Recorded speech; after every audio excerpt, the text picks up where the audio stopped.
Salam sejahtera untuk kita. Bapak, Ibu, dan anak-anak yang saya banggakan, bagaimana kabar kalian hari ini? Tetap semangat ya.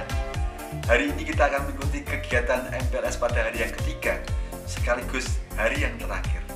Supaya kita tetap semangat dan sehat, mari kita buka dengan berdoa bersama.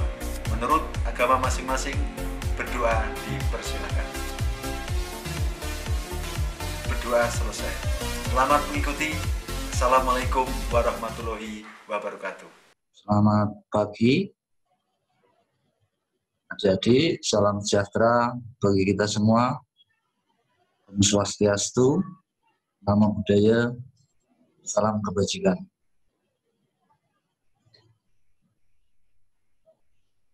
Pertama-tama, tak kenal maka tak sayang. Saya akan memperkenalkan diri. Nama saya Budi Prihanto. Pangkat saya Inspektur 2 Polisi. Jabatan Kanit Dikyasa Polres Salatiga. Alamat saya Jalan Soekarno-Hatta, Kelurahan Cebongan, Sudumukti, Kelurahan Cebongan, Argomulyo. Mohon maaf, salah. Pertama-tama, mungkin adik-adik kalau mau berkunjung atau bermain bisa ke rumah saya di alamat yang sudah saya sebutkan. Di sini kami selaku narasumber akan memberikan materi pada adik-adik mengenai keselamatan berlalu lintas. Bagaimana? Sebelumnya akan saya sampaikan dulu, barangkali adik-adik nanti ada yang menjadi polisi, seperti rekan-rekan jadi pejabat di kepolisian, jadi bisa mendaftar di kepolisian. Sangat mudah sebenarnya, yaitu dengan cara adik-adik sudah lulus di sekolah menengah atas, kemudian mendaftar di kepolisian. Tidak dipungut biaya, gratis, dengan syarat mengikuti tes yang ada di kepolisian. Yang pertama adalah bisa mengikuti tes kesehatan. Jadi kalau jadi polisi harus sehat. Syarat utamanya sehat jasmani dan sehat rohani. Yang kedua, nilainya harus tinggi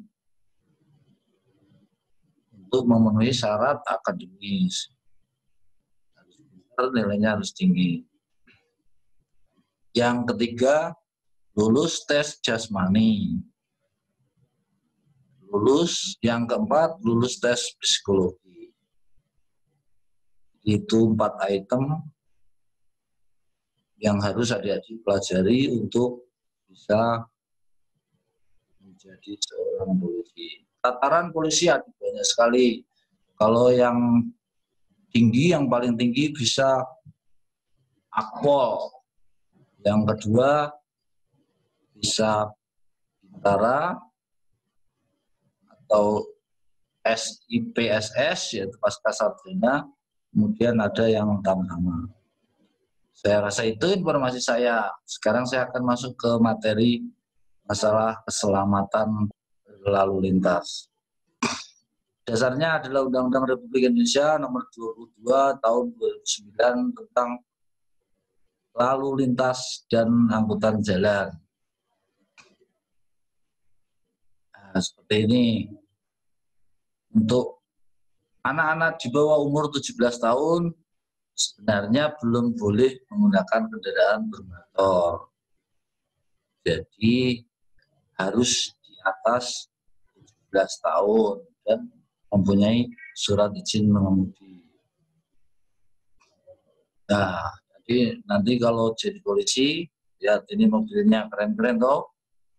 Ini mobil lalu lintas. Ini ngawalnya Pak Presiden, ada ngawal pejabat-pejabat tinggi ini yang di depan sendiri.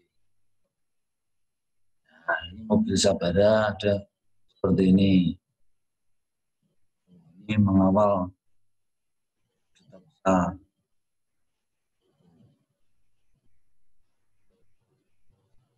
Sepeda. Selanjutnya, keselamatan lalu lintas dan angkutan jalan adalah suatu keadaan terhindarnya setiap orang dari risiko kecelakaan selama berlalu lintas yang disebabkan oleh manusia, kendaraan, jalan, dan lingkungan.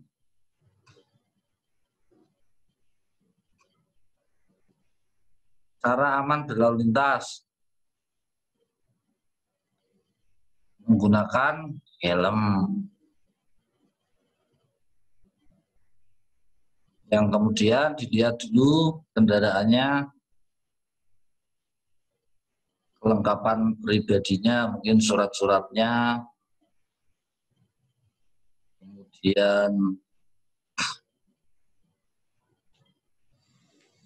kemudian kondisi kendaraannya, apakah remnya sudah pakem, kemudian lampunya, kemudian persyaratan yang lain. Itu selanjutnya, lalu lintas adalah gerakan kendaraan dan orang di ruang lalu lintas jalan. Hak utama pengguna jalan untuk kelancaran lalu lintas.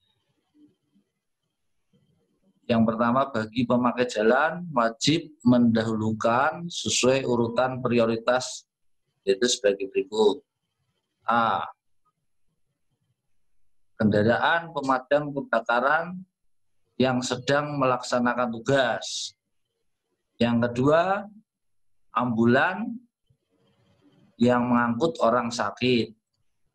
Yang ketiga, kendaraan untuk memberikan pertolongan pada kecelakaan lalu lintas. Yang keempat, kendaraan pimpinan lembaga negara Republik Indonesia. Yang kelima, kendaraan pimpinan dan pejabat negara asing serta lembaga internasional yang menjadi tamu negara. Yang kelima, iring-iringan pengantar jenazah. Yang keenam, konvoi dan atau kendaraan untuk kepentingan tertentu menurut pertimbangan petugas kepolisian negara Republik Indonesia.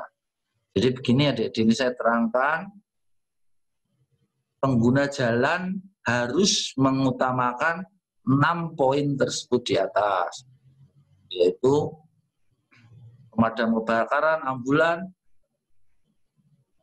memberikan pertolongan pada kecelakaan, kendaraan pimpinan lembaga negara, pejabat negara, pengantar jenazah, dan diskresi kepolisian atau hal-hal khusus masalah kepolisian. Jadi adik-adik jangan, kalau melihat di jalan, jangan kaget kalau kok ambulan robos lampu merah misalnya. Itu ada aturannya tersendiri. Selanjutnya, prioritas dengan pengawal petugas yang berwenang, dilengkapi isyarat dan tanda-tanda lain. Untuk huruf C, dengan isyarat berhenti tidak berlaku. Selanjutnya, mengenal rambu-rambu lalu lintas.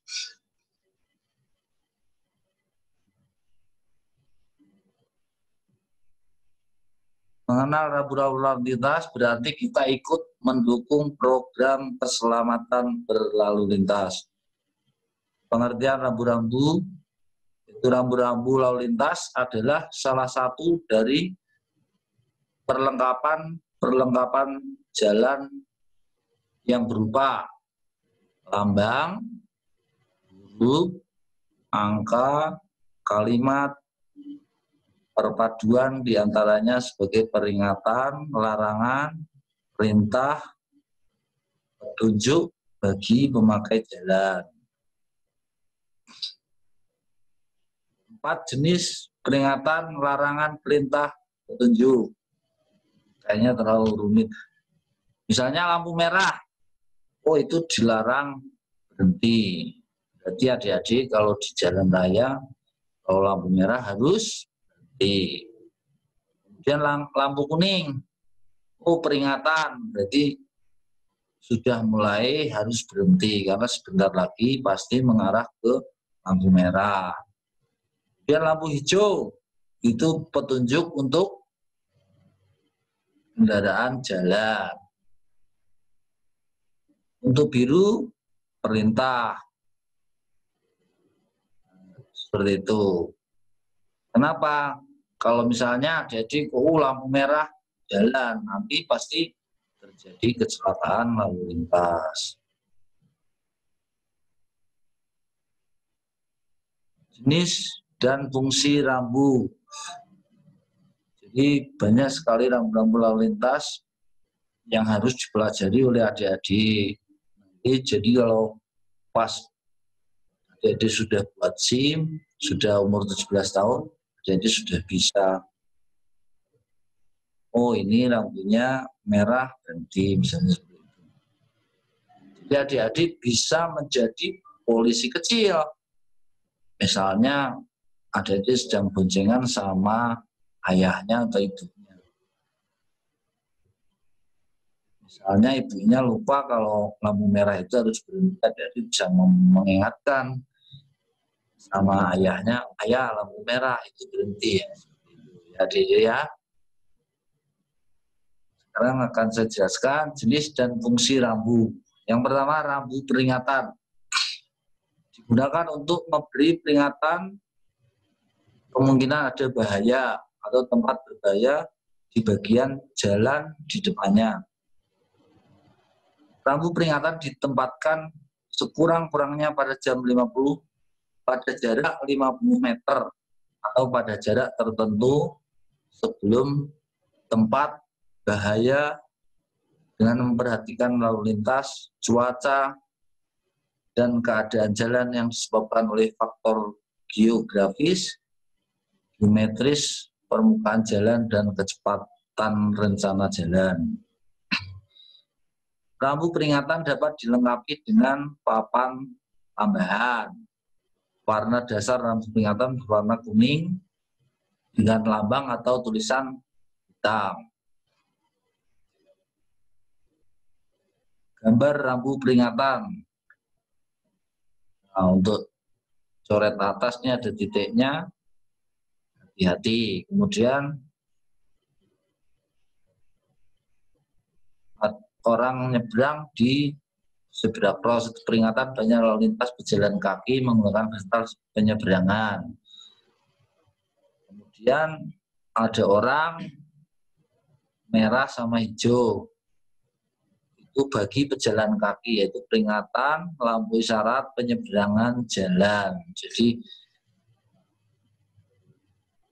adik-adik kalau nyebrang juga melihat lampu lalu lintas. Jadi nyebrang aja di situ ada, oh merah berarti tidak boleh nyebrang, oh hijau adik-adik boleh nyebrang jalan. Dan harus di zebra cross. Rambu larangan digunakan untuk menyatakan perbuatan yang dilarang dilakukan oleh pemakai jalan. Rambu larangan ditempatkan sedekat mungkin dengan titik larangan dimulai. Rambu larangan dapat dilengkapi dengan papan tambahan. Warna dasar rambu larangan berwarna putih dan lambang atau tulisan berwarna hitam atau merah. Nah, seperti ini gambar rambu larangan. Jadi larangan ini buletan merah, kemudian ada strip putih, larangan masuk bagi kendaraan bermotor dan tidak bermotor. Kemudian ada gambar motor, kemudian dicoret itu larangan. Pokoknya yang warnanya merah itu berarti larangan, itu larangan masuk bagi sepeda motor. Terus ada huruf S, kemudian dicoret merah, itu larangan berhenti. Kemudian kalau ada huruf P, dicoret larangan parkir. Mungkin seperti itu. Yang ketiga, rambu perintah. Rambu perintah digunakan untuk menyatakan perintah yang wajib dilakukan oleh pemakai jalan. Rambu perintah ditempatkan sedekat mungkin dengan titik kewajiban dimulai. Rambu perintah dapat dilengkapi dengan papan tambahan warna dasar biru dengan lambang atau tulisan berwarna putih serta merah untuk garis serong sebagai batas akhir perintah. Contohnya misalnya ada 40, ada bulatan, kemudian 40 itu batas akhir kecepatan maksimum 40 km. Jadi tidak boleh lebih dari 40 km perjalanan kendaraannya. Kemudian ada panah, terus ada panah 2 itu batas akhir larangan mendahului kendaraan lain. Kemudian ada buletan putih terus dicoret itu batas akhir semua larangan setempat terhadap kendaraan bergerak. Kemudian ada panah ke kiri tapi dasarnya biru, wajib mengikuti arah ke kiri. Kemudian ke bawah arahnya lajur, yaitu bagi jalan yang wajib dilewati. Kemudian putaran wajib mengikuti arah yang ditentukan pada bundaran. Nah, kalau bundaran itu biasanya ada di tanda-tanda rambu lalu lintas, ada di bundaran Ramayana, itu contohnya ada.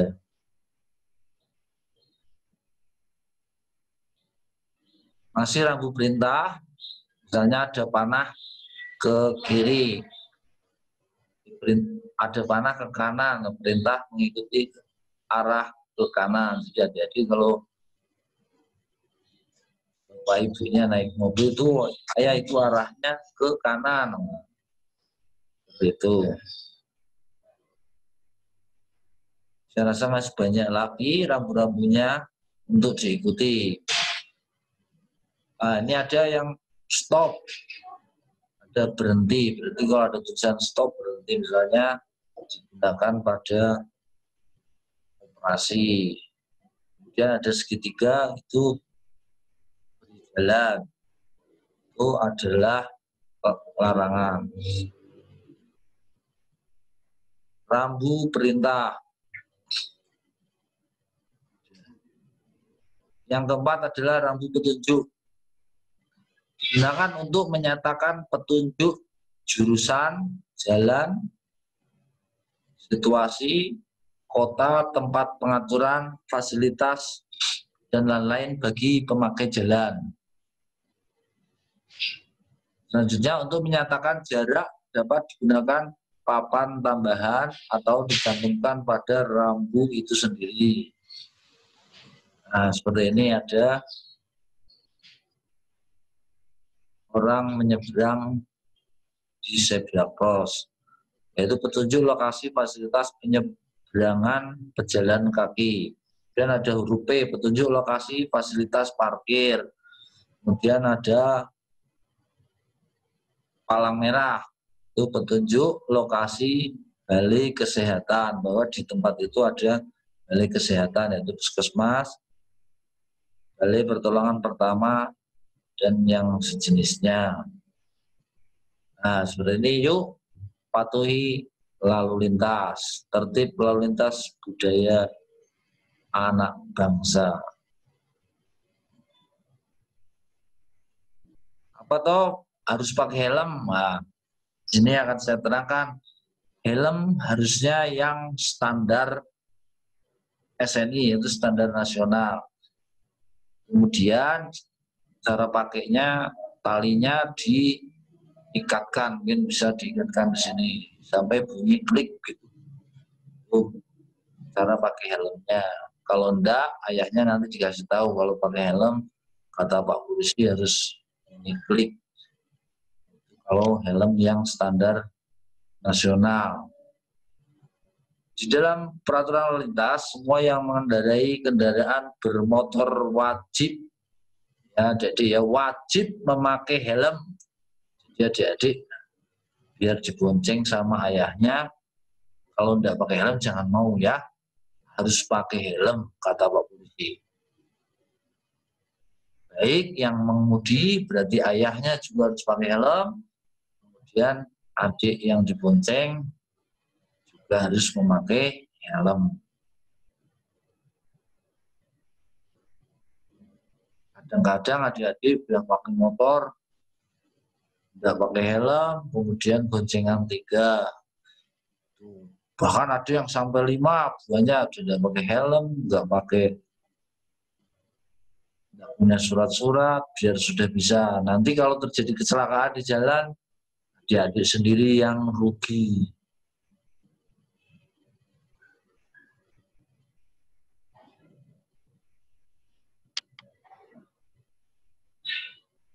Selanjutnya adalah marka jalan. Marka jalan adalah suatu tanda yang berada di permukaan jalan atau di atas permukaan jalan yang meliputi peralatan atau tanda yang membentuk garis membujur garis. Melintang, garis, serong, serta lambang yang berfungsi untuk mengarahkan arus lalu lintas dan membatasi daerah kepentingan lalu lintas. Marka lainnya garis, contoh zebra cross. Ya. Apa toh gunanya zebra cross? Jadi untuk menyeberang, jadi agar menyeberang di zebra cross, itu garis yang menyeberang di jalan itu ada garis. Itu untuk adik-adik kalau jalan menyeberang jalan di tempat zebra cross itu dilindungi undang-undang. Jadi adik-adik kalau nyebrang silakan cari yang ada zebra cross-nya. Kemudian paku jalan sebagai pemisah jalur. Kalau adik-adik naik mobil sama ayahnya apa ibunya itu, kalau nyebrang sedikit itu pasti ada gerunjalan, geruduk-geruduk. Itu kalau ayahnya masih jalan terus kasih tahu bahwa itu sudah pemisah jalan antara kanan dengan kiri. Kemudian bentuk lajur khusus sepeda. Di Salatiga sudah banyak sekarang lajur khusus sepeda di jalanan ini, di panjang jalan sudah ada. Itu lajur khusus sepeda, ada gambarnya sepeda-sepeda di pinggir-pinggir jalan. Silakan adik-adik kalau pakai sepeda bisa di lajur itu.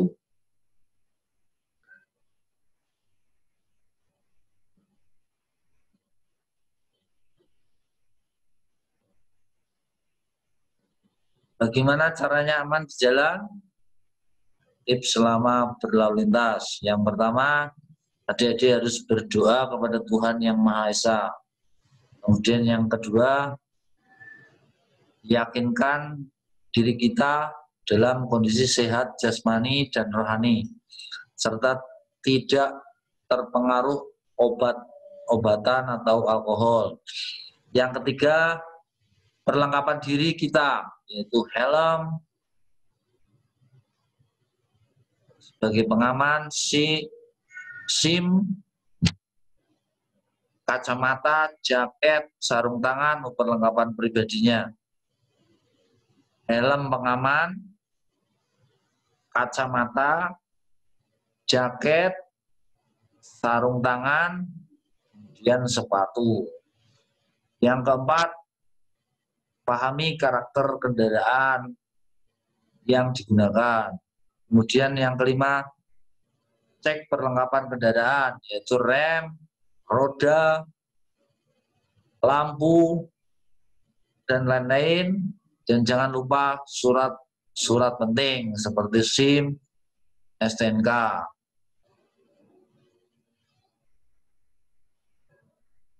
Tip aman sebelum berkendara.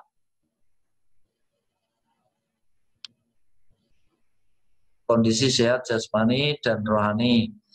Lakukan pengecekan seluruh perlengkapan kendaraan sehingga siap untuk digunakan. Pahami karakter kendaraan Anda, jangan manual atau matic. Jangan lupa surat-surat Anda, SIM, STNK.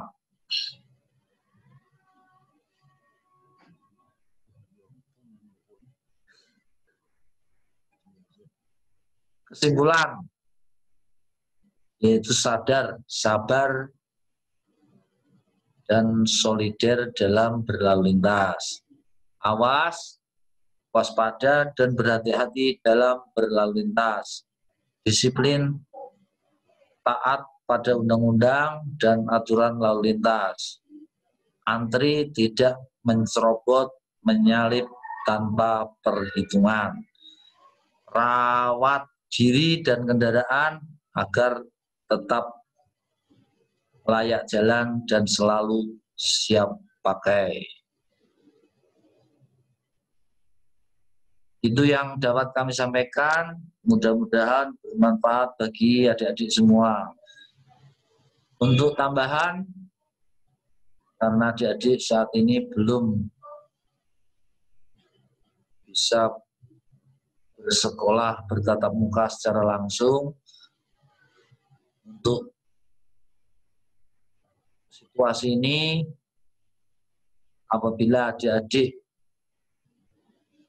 bepergian, silakan menggunakan masker selalu, karena sekarang dalam situasi new normal masker menjadi kebutuhan pokok.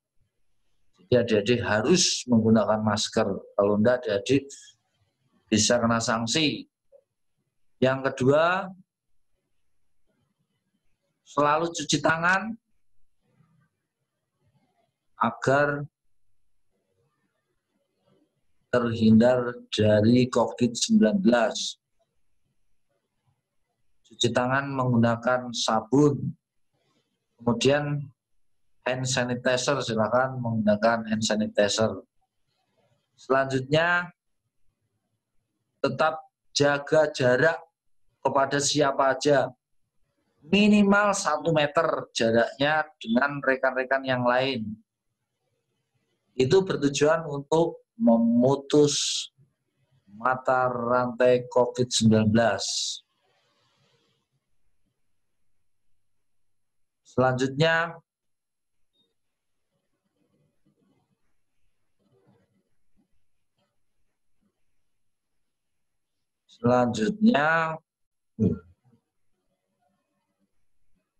jaga jarak, cuci tangan, kemudian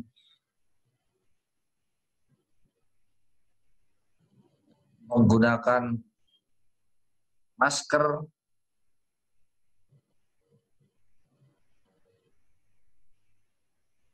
saya rasa itu. Silakan tetap berhati-hati, jaga keselamatan adik-adik semua.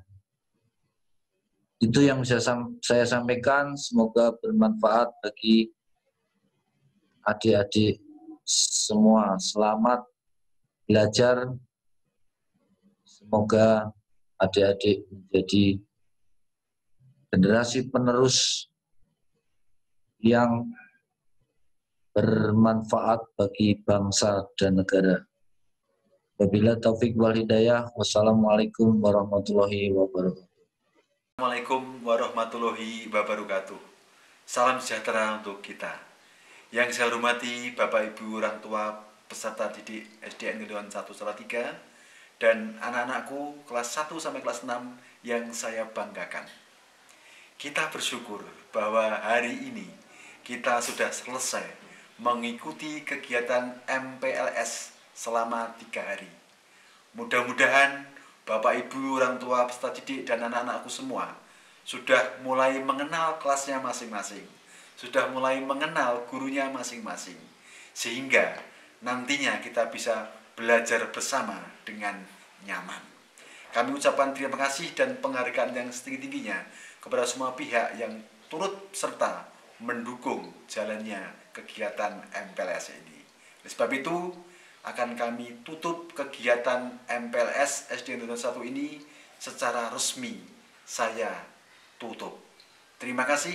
Wassalamualaikum warahmatullahi wabarakatuh.